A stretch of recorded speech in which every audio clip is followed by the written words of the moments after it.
there! My name is Aminta and I work for Cobb County Water System. And I've got a question for you. Can you think of one thing that you used water for today?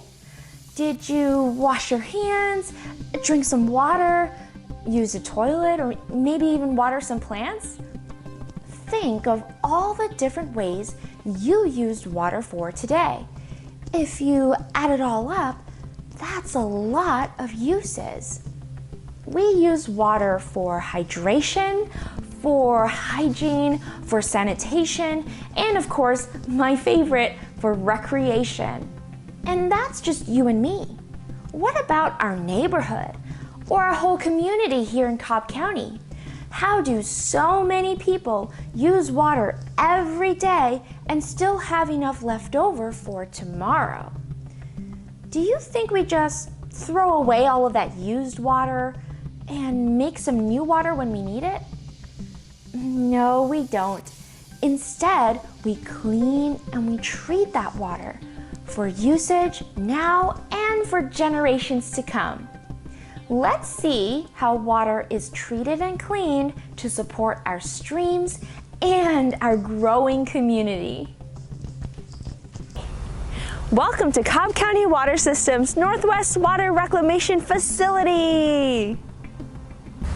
This facility gets its name because it provides wastewater treatment in the northwest area of Cobb County, including the cities of Ackworth and Kennesaw. Unless you have a septic tank, all the water that goes down the drain in this region flows here. It's able to treat up to 12 million gallons of water per day. That's enough to fill the largest tank in Georgia Aquarium twice.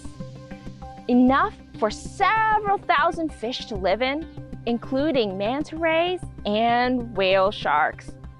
That's a lot of wastewater. Well, guess what?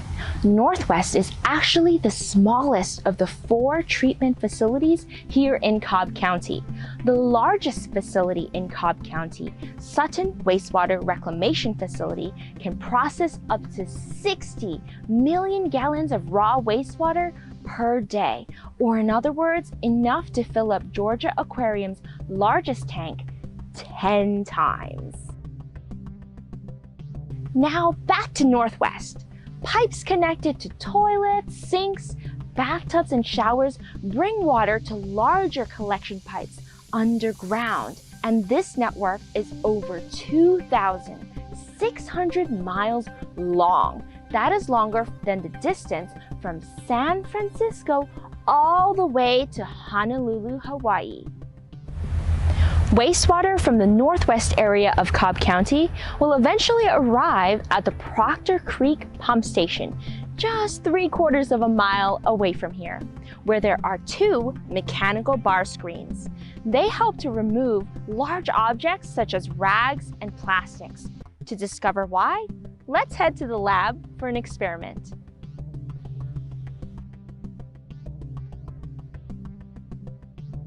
Welcome to Cobb County Water System's recording studio. I have in front of me 2 beakers filled with water. In this one, I've added toilet paper, and in the other, I've added a flushable wipe. Now that they're both in their beakers, I'm going to speed up time in just a moment. And what I want you to do is check out the difference. Which one of these dissolves the most?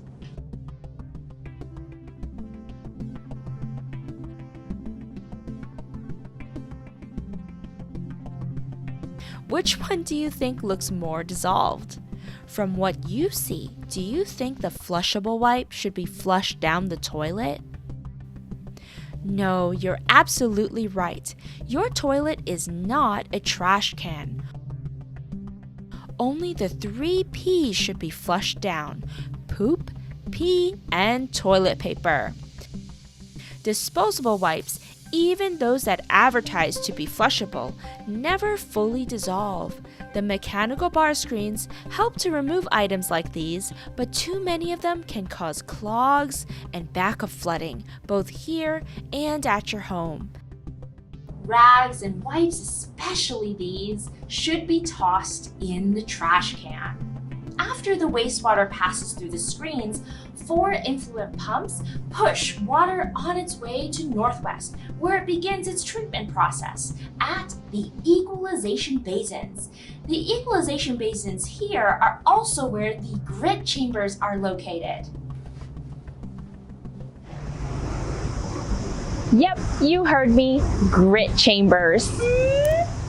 No, not that grit. Over here, grit means granular debris, things like coffee grounds, seeds, and eggshells.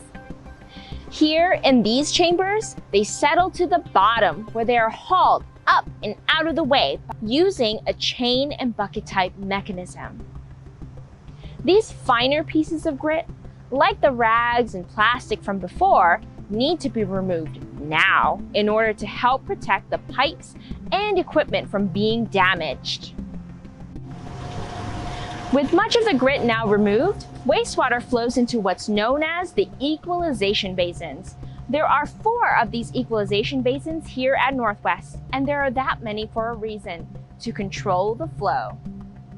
For example, one peak time where water flows in the most during the week is in the morning on a weekday, right before people are getting ready to go to work or school.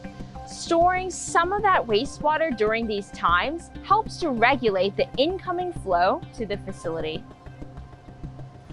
In addition to physical treatment steps like the screens, wastewater is also treated chemically. Here at the grit chambers, ferrous chloride is added. Ferrous chloride is primarily used to remove phosphorus. And phosphorus is a chemical that can be found in certain foods, like beans, eggs, meat, even tofu, as well as some detergents.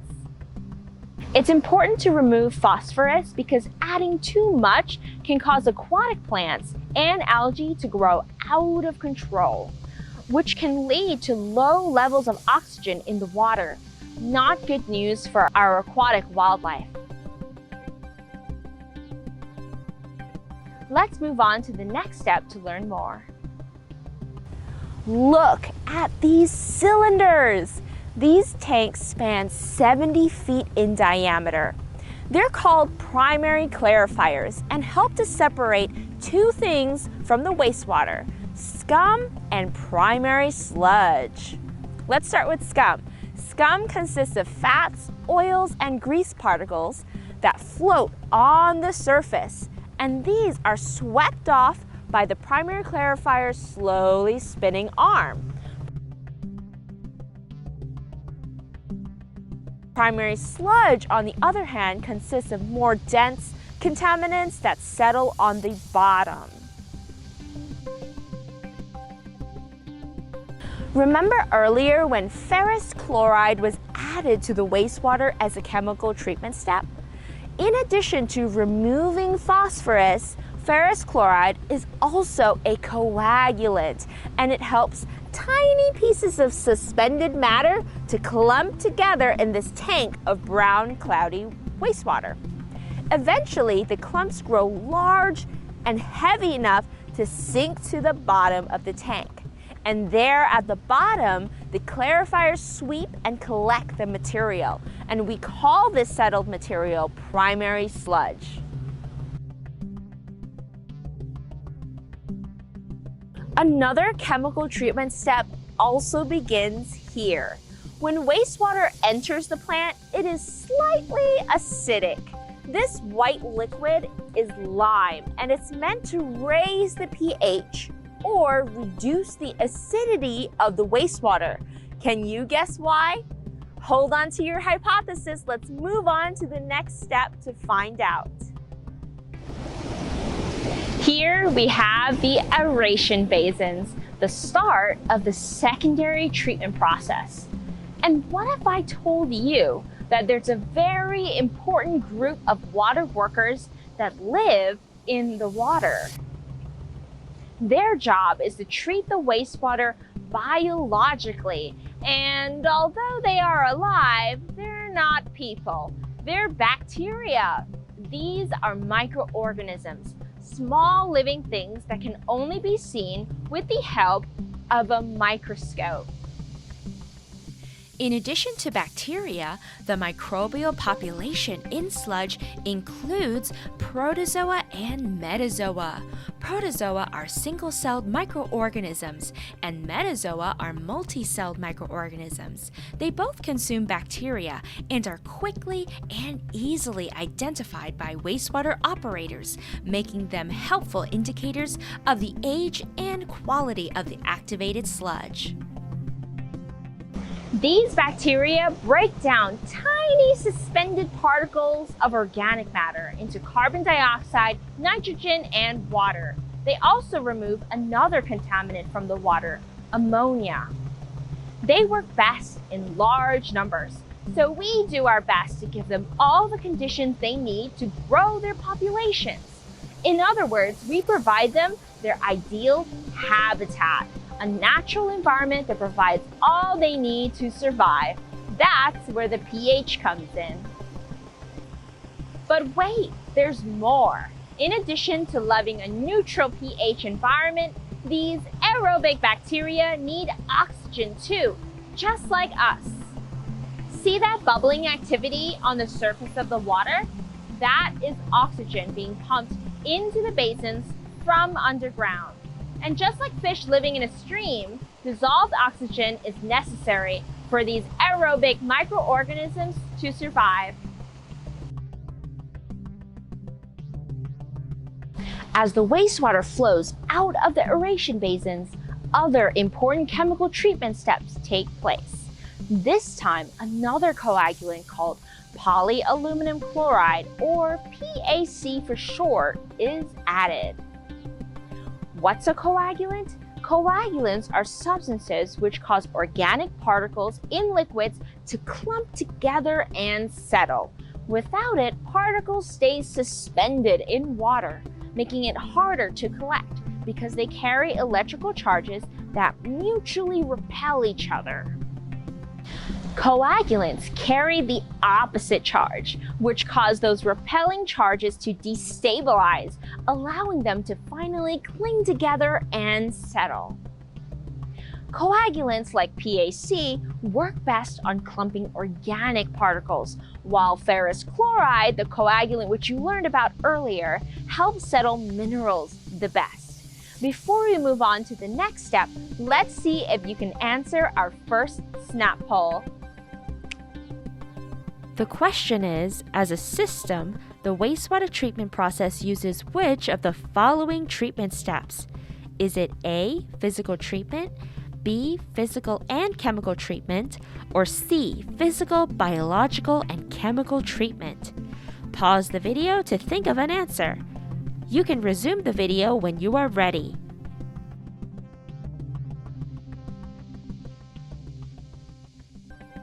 If you guessed C, you are correct. Physical, biological, and chemical treatment processes are all used for wastewater treatment. Good job. Let's move on. Welcome to the secondary clarifiers. They look a lot like the primary clarifiers, but they are much wider, coming in at 110 feet in diameter. And just look at the difference in the water at this point. These tanks allow the biological solids, full of those helpful microorganisms that we just learned about, to sink and settle to the bottom. No more oxygen is added at this point, so their population growth begins to plateau and decline. Most of these microorganisms will be returned to the aeration basins, where they'll be reused for more biological treatment. The biological solids that are reused are called return-activated sludge. Some of the remaining biological solids will not be reused. In order to help keep a healthy balance of microorganisms, a portion of the solids will be instead sent to the sludge holding tanks. The solids that won't be reused are called waste-activated sludge. Sludge holding tanks house both primary sludge from the primary clarifier and waste-activated sludge from the secondary clarifiers. The sludge is mixed with air before it is pumped into the solids handling process, which literally presses out the water before being transferred off-site where it will be disposed at a landfill. Even though the water looks clearer here, we're not quite finished yet. Let's check out the tertiary treatment steps. I've heard it's a pretty sandy place. Here at the automatic backwash filters, 8 sand filters remove finer particles from the passing liquid stream. They consist of sand and anthracite, a type of coal. If you have a water filter at home that you use for your drinking water, this is the same mechanism, the same idea, but on a much larger scale. On that note, while I relax here for just a moment, I think it's time for another snap poll. Are you ready? The question is, what is lime used for in the wastewater treatment process? Is it A, to clump organic matter, B, to clump up minerals, C, to make the wastewater's pH level more neutral, or D, to make the wastewater's pH level more acidic? Pause the video to think of an answer. You can resume the video when you are ready.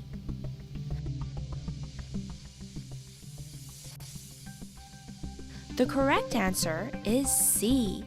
Lime is added to make the slightly acidic incoming wastewater more neutral.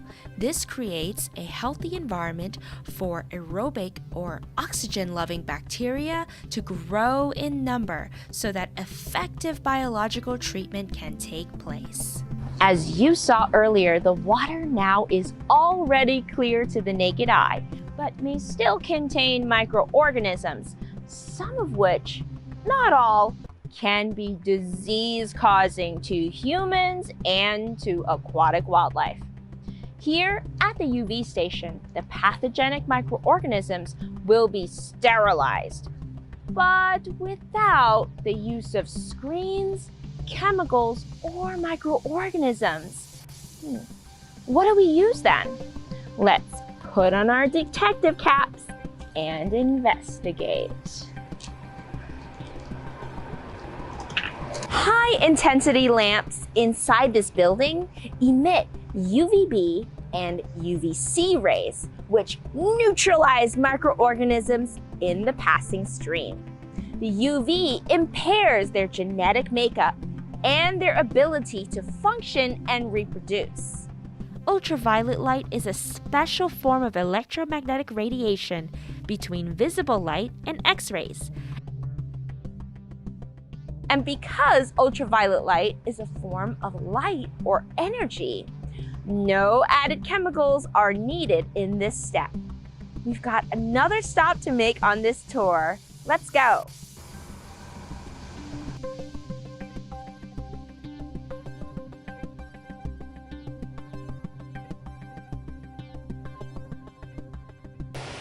Do you hear that sound of rushing water?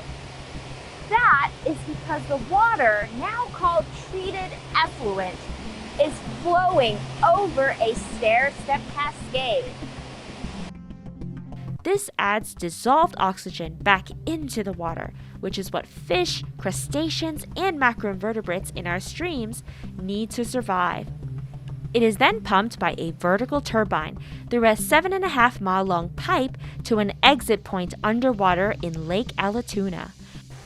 A portion of the water, called water reuse, is used to water the grass at a nearby park and golf course. Seeing is believing. Let's grab a sample and take a closer look.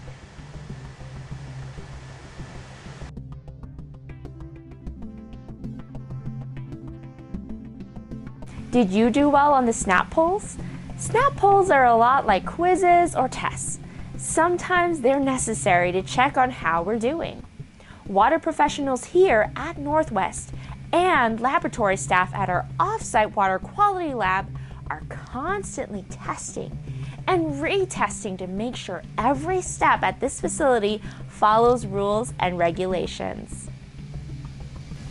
They check, for instance, the types and number of microorganisms growing in the aeration basins, ensure certain chemical levels and pH levels fall within an acceptable range, and more.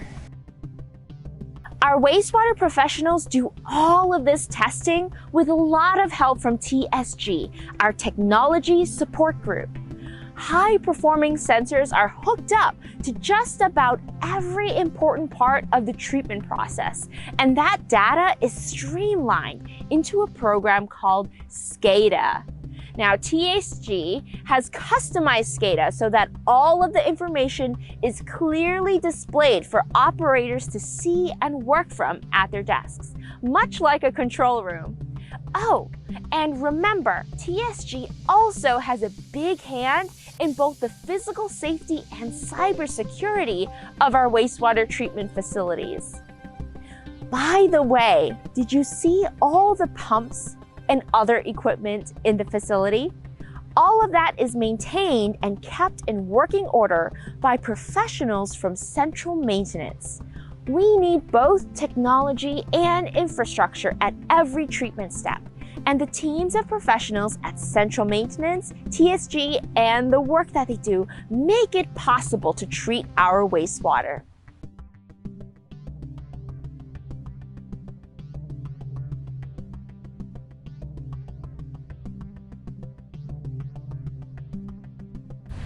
That's it for the tour. In it, you learned about the physical, chemical, and biological treatment steps used to clean wastewater before it gets returned to our local streams. Using science and technology, we accelerate these natural processes to meet the demand of our large and ever-growing population. And with that, there's an important group of water professionals that keep this operation going. At every wastewater reclamation facility, there are dedicated water operators, technicians, maintenance staff, buildings and grounds staff, and administrative specialists working together as a team, helping to make sure this whole system works for us and our environment.